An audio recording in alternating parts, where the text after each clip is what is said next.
Data is dash that is collected, stored, and analyzed to make informed decisions.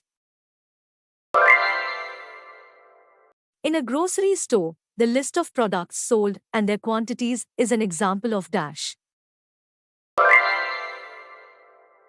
The process of examining data sets to draw conclusions is known as dash.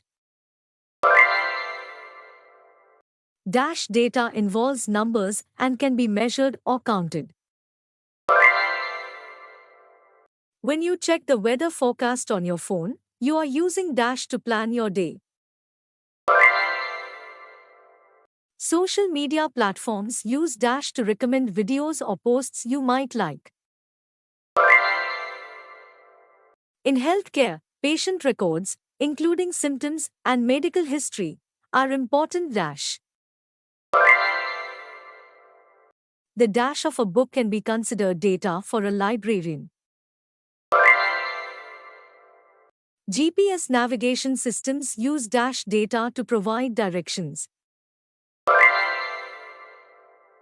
Credit scores are calculated based on dash data about an individual's financial history.